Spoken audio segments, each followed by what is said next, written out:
Estas mensagens chegam até você através dos amigos e mantenedores da Igreja Gerados pela Graça no Brasil e Live by Grace nos Estados Unidos.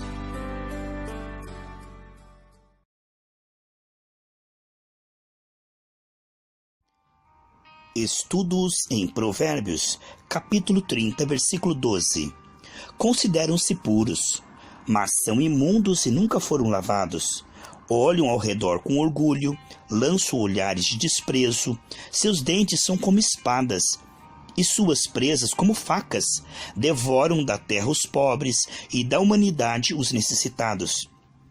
Aqui está o homem Adão, impuro e não se importa com seu pecado, não se arrepende, não se converte, cheio de orgulho ao invés de arrependimento e humilhação.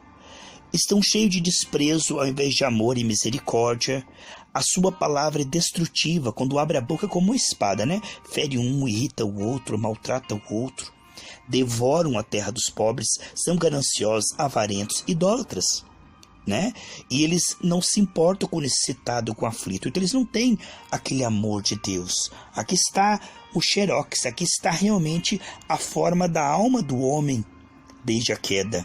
Aqui vemos uma pessoa que pode se dizer religiosa, mas que nunca foi lavada pelo sangue de Jesus. O coração nunca foi transformado pelo Espírito Santo.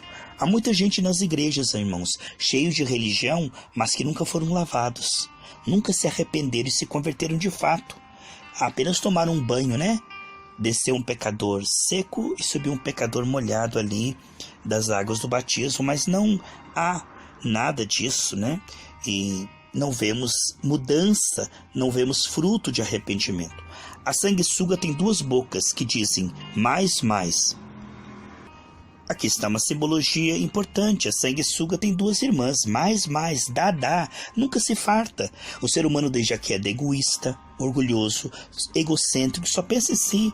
Ele nunca tem algo generoso para repartir, para dar às pessoas, não. Sempre é tóxico, né? Passando mal, criticando, julgando, cheio de maus pensamentos, de malícia, né? Mas está como a sanguessuga Dadá, quer extrair o melhor para si.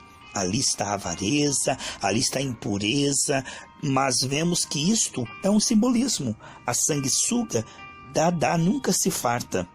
Há 3 coisas que nunca se satisfazem, ou melhor, 4 que nunca dizem é o suficiente. Nunca diz basta. A sepultura, ou seja, o Sheol é o inferno, nunca se farta. Quanto mais pessoas caem ali, mais o diabo quer levar para o inferno, né? É uma boca aberta que nunca para de cair almas ali, ó. A cada minuto, irmãos, caem pessoas gritando ali. E ali não há mais misericórdia, não há mais arrependimento. O arrependimento é agora. A salvação é agora. Receba Jesus no seu coração, se arrependa dos seus pecados, ande diante do Senhor humildemente com temor.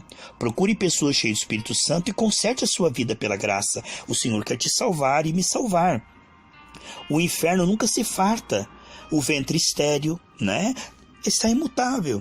Não me importa. Ali não há mudança. Aqui o deserto sedento. O deserto, quanto mais, você pode até chover sobre ele, mas a terra está tão árida, tão seca, que ele continuará deserto. O deserto sedento, ele nunca se farta, ele vai estendendo, ele vai crescendo, ele vai ganhando território. Por onde o deserto vai crescendo, ele vai matando tudo quanto é animal, tudo quanto é floresta. Então, à medida que o deserto avança, ele é insaciável, ele vai destruindo tudo. E o fogo abrasador, o fogo que passa por uma floresta seca, ele vai queimando, ele não cessa, ele não para, ele não se importa. Por onde ele passa, ele está destruindo, ele está queimando. E ele não tem assim, pronto, agora basta, agora chega. Aqui há uma simbologia. Vemos aqui que a destruição, ela não para. Você brinca de ser cristão? O diabo não brinca de ser diabo. Ele está aí para matar, roubar e destruir. Ele nunca cessa, nunca cansa, nunca para. Vemos que a maldade é grande nessa terra. O diabo tem uma contenda com todos os habitantes da terra. Ele está aí procurando, como um leão rugindo, ao redor, ao derredor, procurando a quem tragar. Mas o anjo do Senhor acampa-se ao nosso redor. Vamos temer ao Senhor, vamos respeitar a palavra de Deus e ficaremos livres das suas ciladas. O Senhor nos dará discernimento, um coração atento, arrependido. Vamos fechar as brechas com o sangue de Jesus e andar em temor humilde. O olho de quem zomba do pai e despreza as instruções da mãe, esse olho será arrancado pelos corvos do vale e devorado pelos abutres. Você está vendo? Um olhar cheio de maldade, desrespeito, insubmissão, da legalidade ao diabo para destruir a vida dessa pessoa.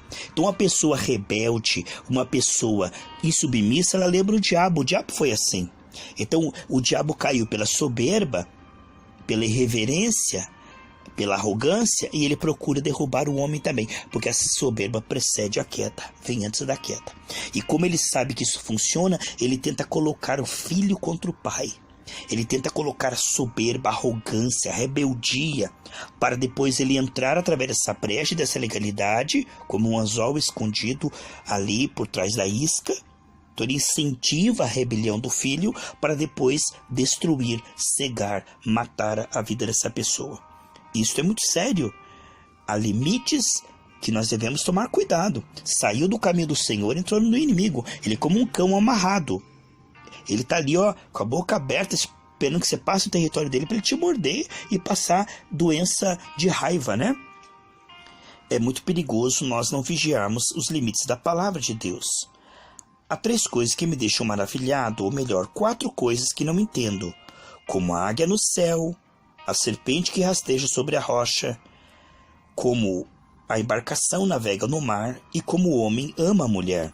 Aqui nós vemos que o caminho é da sabedoria. Veja como Deus deu sabedoria para a ave cortar. A águia pode cortar o céu e deixa tudo intacto. Veja como a águia passa pelo céu, faz o seu caminho.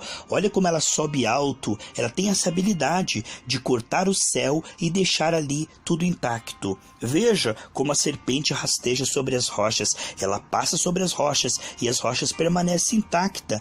Por onde quer que elas passem, faz os seus caminhos. Veja como a embarcação, ela corta o mar, passa pelo mar e deixa o mar intacto. Mas o homem que ama a mulher, na verdade é um relacionamento, há uma unidade, há uma mudança, há fruto nisto. Vemos aqui uma simbologia entre Cristo e a igreja. Nós vemos certamente uma simbologia do casamento, aonde o que é de um passa para o outro. Aqui está a maravilha, aonde os dois se tornam uma só carne, um só corpo e é abençoado por Deus. A mulher adúltera devora o homem, depois limpa a boca e diz: não fiz nada de errado. Veja como as pessoas sem Deus não têm senso de pecado, arrependimento e conversão. Eles fazem, se alegram no pecado, têm prazer no pecado e continuam no pecado. Assim o inimigo continua tendo legalidade e leva essas almas para o inferno. Quando nós nos convertemos, nós temos o terror do pecado, o nojo do pecado. Quando pecamos, perdemos a paz, sentimos tristeza, nos arrependemos e nos convertemos. Mas a pessoa que não tem Deus, ela não tem senso de pecado a ponto de se arrepender. Ela até brinca com o pecado e diz: não fiz nada de errado. Muitas pessoas estão na igreja e estão assim. Elas ainda não são salvas, são candidatas à salvação. Há 3 coisas que fazem a terra estremecer, ou melhor, 4 que ela não pode suportar: o servo que se torna rei, o tolo arrogante que prospera, a mulher amargurado que enfim arranja o marido e uma serva que toma o lugar da sua senhora. Pessoas despreparadas, como tomam uma posição maior, acabam se corrompendo. O poder corrompe os fracos. Quando o servo se torna rei, ele se torna uma pessoa opressora, ele se torna uma pessoa soberba, arrogante e quer pisar nos outros. Vemos que quando o tolo arrogante prospera, com a sua arrogância, ele se acha melhor do que os outros. Ele humilha e ele ostenta isso. A mulher amargurada que enfim arranja o marido, ela vai atazanar, vai ser uma mulher rabugenta, vai ser uma mulher que vai ficar contando vantagem e ostentando isso para as pessoas. E a serva que toma o lugar da sua senhora, ela vai se achar a melhor, a grande. Veja como o poder de Deus só para os humildes. Os soberbos acabam se corrompendo e perdendo isso na metade do caminho. Não há como ter coisas de Deus, se nós não estamos apegados nele, se torna um ídolo. Tudo aquilo que Deus nos dá, a beleza, a riqueza, a sabedoria, se nós não somos apegados no Senhor, vamos nos apegar nos presentes de Deus e ficaremos idólatras. Tudo aquilo que está em segundo lugar é bênção. Buscai, pois, em primeiro lugar o reino de Deus e sua justiça. Essas coisas, como consequência, é bênção. Mas quando a pessoa se apega na bênção e fica soberba, ela vai cair e vai perder tudo aquilo. O diabo tem acesso àquilo, pois é idolatria.